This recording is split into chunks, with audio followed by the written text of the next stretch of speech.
Travel is a weird thing. On the one hand, it pushes you out of your comfort zone to new things, but on the other hand, it also brings excitement back into your life. Like, I didn't know before this when I was so excited about something that I would be willing to give up my sleep, which I did in Iceland.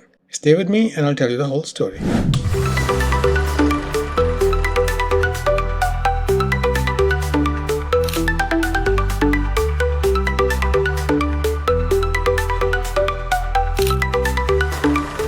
Hello again, this is Sunny and you're watching Sunny Escapades. We are talking about my trip to Iceland with my friend to see the northern lights and see the country. And we had talked about last episode about reaching week and having dinner in week and then coming back by that horrible road. If you haven't heard the story about that road and the snow, you should watch the last episode, which was day 2. And yeah, just go ahead and subscribe so that you don't keep missing these videos. This is going to be a very interesting story with lots of events happening and a lot of excitement in there. So yeah, do subscribe and let's carry on with this day 3. Day 3 started very early. So remember, we had that little celebration for my birthday, which was just a drink in the room. And then we went to bed about, I think, 11 o'clock or 11:30. My bed was near the window and we had kept the curtain open so that I could look outside and see if there was anything happening in the sky, because we were completely and totally focused on the Aurora Borealis, the northern lights. Nothing happened. I fell asleep. And we had set an alarm for 2 o'clock in the morning. So we got up easily, both of us. We got dressed and went out. And it was not a really great time to be out. Okay, there was only meager lights from some bulbs and there was snow everywhere. It had been snowing so much. And this hotel was in the mountains, so the surface was also already uneven, and then snow and ice on top of that. So what we did was we walked around whole building of like a long rambling building of the hotel. We walked all around that, went towards the back of the hotel to see towards the north side without any buildings in the way, to see if we could see any lights or any activity at all. It was not snowing at this time, but everything was pretty cold and snowy. The ground was covered. And I have told you many times before, I'm afraid of everything. So it was very dark, and there are two things here. One thing is danger, which is something that can happen to you. And the other thing is fear, which is just something you feel. It could be real, it could not be real. Like you watch a movie, you feel fear, and then you are not in danger. So this time it was both, because it was dark, so that is kind of scary for me if it's dark and very wide open spaces. But also it was the mountains, so there was real danger as well that if we go too far into the dark, there were like real slopes and real ditches to fall into or rocks to stumble over. And it was very windy. We were fully dressed to the gills, but still it was not a comfortable experience. Still we walked around all the hotel. We went towards the back as well. We tried to see if there was anything anywhere. We checked over on the phones as well, on the apps where there's a magnetic activity. No, the sky was clear, but nothing was happening. So we stayed out maybe 10-15 minutes. Roberta is braver than I am, so she walked around all the way around the building. I did follow her, but I followed her. And yeah, not great. Even with the shoes, it was very slippery. So we came back in finally. In about 15-20 minutes, we came back, looked through the window for another half an hour maybe, and then we just tried to sleep again. It took me a while to fall asleep that time. It was a weird thing because in the duvet, it was very warm and the room itself was cold. So if you put your foot out of the duvet, you feel cold. So yeah, that was pretty tricky. Then next morning we were up a normal time, and by 8:30 we were down in the breakfast room. On the way to the breakfast room, there were like long rambling buildings, so there was a way within the building that you could go, which we took because we didn't want to go outside in the snow to walk to the breakfast room. And towards the breakfast room there was a couple that we met, and the lady said she had heard Roberta last evening talking about northern lights, and she said there were some good ones last night. And she showed us pictures on her WhatsApp, some like really beautiful aurora in the sky. Here's the thing though, Roberta was kind of bummed about that, but I kind of did not believe that lady. And it's gonna sound very horrible, but she was Indian, and I am Indian, and I know Indian people. So even just to do an one-upmanship, she could have been showing us some old pictures from the internet or from somebody sending her those pictures, because we were up by midnight when she said the aurora happened, and there was nothing. Like about 11:30 we went to bed, so nothing was happening. And also, if something had happened, the reception would have given us a call. We had booked a aurora wake-up call, they call it. And when we went out at 2 o'clock, 3 o'clock, between 2 and 3, that time also the sky was clear, but nothing was happening. If there was magnetic activity, we would have seen something happen. So with all this evidence, my lord, I would say that that lady was full of crap. Anyway, so she showed us the pictures. Roberta was a bit bummed. We made plans like we still have 3 more nights here. We'll see what we can do. So we went and had the breakfast. Breakfast was kind of okay. Continental breakfast. Pretty big spread and really big room. Very, very busy room. We found seats and everything. So you will hear me talk about breakfast a lot. In Iceland, breakfast was not a big deal. It was mostly continental everywhere, and okay. If you want to really hear me talk about breakfast, you should listen to my Slovenia vlog. Slovenia had really great breakfast in all the hotels, but there was one in this place called Skofja Loka that I will remember for the years to come. That was fantastic. Okay, let's carry on with this. I will leave you the Slovenia. You can find a link in the description actually, and you can watch that. But here we go. So we finished everything and we went and packed up, and then we checked out about 10:30. So we drove back because it was a pretty big compound, this whole complex of the hotel. So we drove down and I stopped the car and Roberta went in. She asked the reception guy.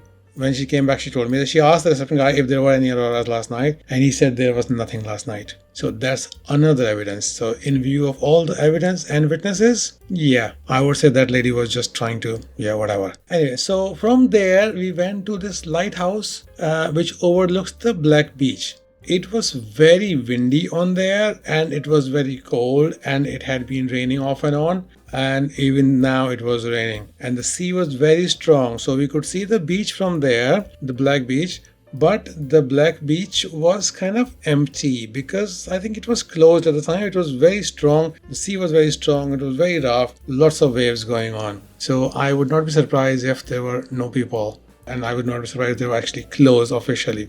By the way, the name of the lighthouse was Dirolai. So this was the Dirolai Point, which was also the name of our hotel, Hotel Dirolai. That was the area where we were. So we took some pictures and some videos. It was very hard. You cannot do a PTC there. You cannot talk to the camera there because it's extremely windy. So your face will blow off, but also there will be a lot of noise into the microphone as well. So I tried, but it wasn't happening. So anyway, it started raining a little bit harder.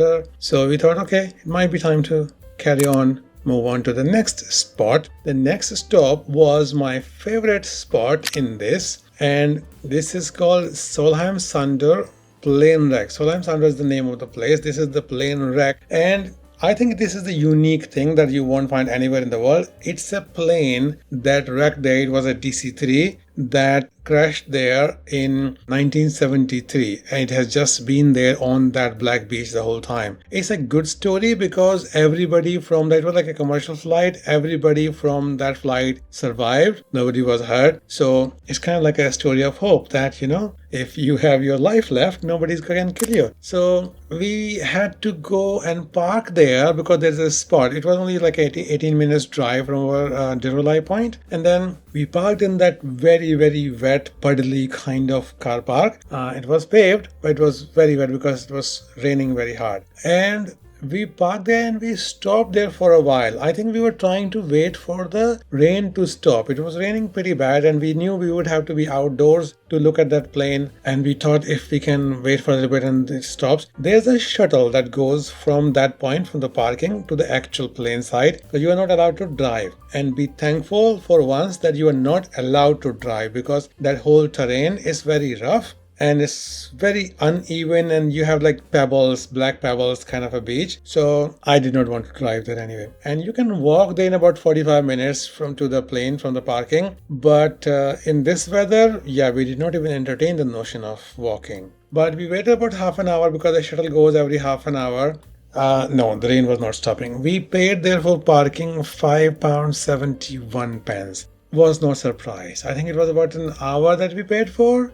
Hour and a half. But parking, like everything else in Iceland, was quite expensive. So the shuttle was there. We did not take it. Then the next shuttle came, and this time we did take it. Roberta went and paid for us. It cost us £36 for the two of us to make that journey, the return journey. It would take us there, it would bring us back as well. £36 for that weather, it was worth it. So we got in the bus. The bus was wet, obviously. Everything was wet. You did not want the windows open, but they were open. So you had to have the one hand out to operate the camera, which was also a torture. In Iceland, a lot of sightseeing was a kind of torture. So we got to that point, which is about maybe 5-7 minutes of driving, and the bus leaves you there for half an hour. Now this plane is absolutely amazing because of the thing that it is. It's like a plane which is crashed, and you can go inside the plane, you can walk all around the plane. It has just been at the mercy of the elements since 1973, so 50 years, and it's just been there. And if you have not seen it, you probably would have seen it in the shorts that we have been posting up from Iceland. It was just, yeah, I was very happy to be there. It was just so, it was a novelty for me. But still, the torture was still there because it was very cold, it was very wet. So I went inside, I jumped in, out, walked around, took lots of pictures, lots of videos, tried to do PTC with my face covered.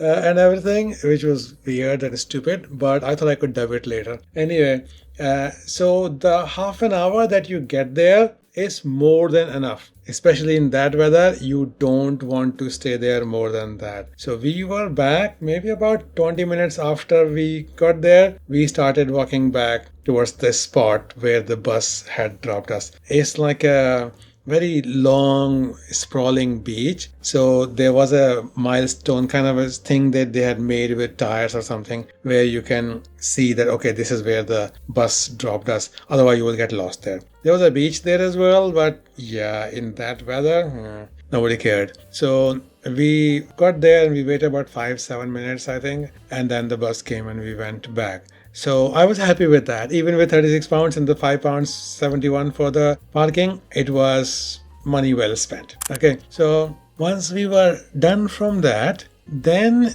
we went towards Hella because we were driving back towards Reykjavik, and on the way we had Hella, where we had rented an accommodation, a flat for 3 nights. Not about, exactly 3 nights. But before we got there, we stopped in the town, in Hela town, to go to the supermarket called Kronan. Kronan is one of the cheaper markets, remember that. So we got some stuff from there, and we were I had some messages from the owners of the house that we had rented, so access and everything, and I asked them, actually, do we have tea there, do we have this there, do we have that there, so that we would not buy anything that we did not actually need, because even groceries in Iceland are quite expensive. So we got some stuff from Kronan. I had learned my lessons. I did not buy like £87 worth of groceries this time. I think about £20 something. And in Iceland, you can find these bagels and sandwiches in the shops as well, just like you can find in England as well. But they're quite nice. So if you can find the one that you want, like for example, I'm vegetarian, so I wanted to find something vegetarian. If you can find a vegetarian one, it would be nice enough to eat. So I got a bagel from there, and then we went over to our little house, which was in the middle of nowhere. There was another house which was a fair distance away, and this was like very nice place. It had 3 bedrooms. It had a big long living area, a kitchen area or dining area, you can call that, kitchen dining, and 1 bathroom, but that was okay. There were only 2 of us, so we shared the bathroom. But other than that, we had like 3 bedrooms of separate bedrooms this time, which was lovely. And that living room was really nice, sofa and everything, good enough to hang out and have a chat in the evening, or have a party or play games. So if you're staying with friends, it was like a good spacious place to stay for 3-4 people, 5 people. It was really nice. It was easy. So we stayed there and we took our bedrooms, like, okay, which one do you want? Which one do you want? We selected our bedrooms, moved in, and then we figured out what to do with for food, because as I told you before, we were not eating outside in Iceland very much because it was very expensive. So Roberta made some pasta, and I'm sorry that I did not get to taste it because every day that she made it, I had something else available, so I always was like wanting to taste it and did not and forgot. So she had it, she loved it, it was nice, and I had the bagel that I bought from Cronin, which was also good. And then comes the night. So in this place, there was a little anteroom, there was a reception room, whatever you want to call it, or a little corridor, where there was a sink, and there was like I think a dishwasher and a washing machine, and the little bins as well, and there was also a window. Why is that important? Because this was the place, this little room was in the north of the house. So this place had lots of windows. In every wall there were lots of windows, from the bedrooms, from the living room, from the kitchen. There were like so many windows. There was even a big porch as well, like a big wooden deck, and also had a hot tub. It was not the weather for the hot tub, but the hot tub was there and it did work. We knew that. I'll tell you why later on. So subscribe so that you don't miss the next episode. So it was really good, but all those windows were useless for us. The only window that was useful was that little window in the outside little reception room, because that was towards the north. We figured that out with our apps and Google Maps and everything. And we had several apps for this as to what the weather was going to be like, and whether there was magnetic activity happening, whether there was solar activity happening, so that we could know in advance if there was aurora going to be there. Yeah, we watched there. So we put a couple of chairs there, and we watched there with our tripods and cameras. Nothing happening. So part of the night it was raining, so nothing could happen if the sky is not clear. Part of the night sky was clear, and we could see the sky, but no aurora. Robert actually even went out a couple of times and she took some pictures with her camera of the stars with the no auroras. There's a secret about those pictures which I will tell you in the next episode probably. So don't forget to subscribe. And we stayed up pretty much the whole night. It's a good thing that Roberta and I are very good friends, so we could talk most of the time. Sometimes we just like sat down and watched something on the phone, but mostly we kept our phones off because we wanted no light pollution. And this place was really good because there was no light pollution. It was in the middle of nowhere, and there was like very little light from the other places as well, so you could see the sky very well. Okay, so we had our lights off, all of the lights off. We had some food as well from the fridge, so we had some snacks, so we just ate some of that.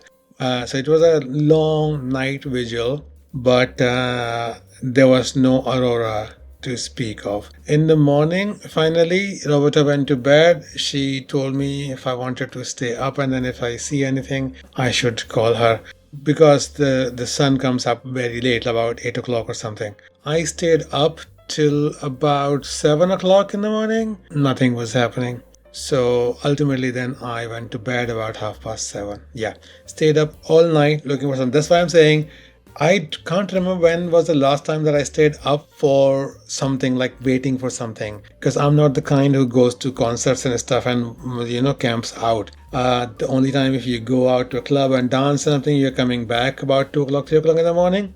That's a different thing. But this time we were sitting there completely bored because we could not use our phones as well. Other than conversation, there was no entertainment, and still we just waited for whole night. The next day was a completely different kind of day, and you have to subscribe to watch that. I'm not going to tell you much, but it would be worth listening to, because the views and the sceneries everywhere in Iceland, it was very cool. It was very beautiful. So other than my complaint about being very expensive and very, very cold, it was lovely. Like for photographs, yeah, you can take photographs anywhere. Anywhere you want to take a video clip, you can take a video clip. From my bedroom, I could take video clips. So it was lovely. So if you go in the summer, maybe you will have better luck. But you won't see aurora in the summer. So anyway, this is the end of this episode. I will talk to you in the next one. Thank you very much for watching. I hope you do subscribe, and I'll see you in the next one. Have a nice week. Bye bye.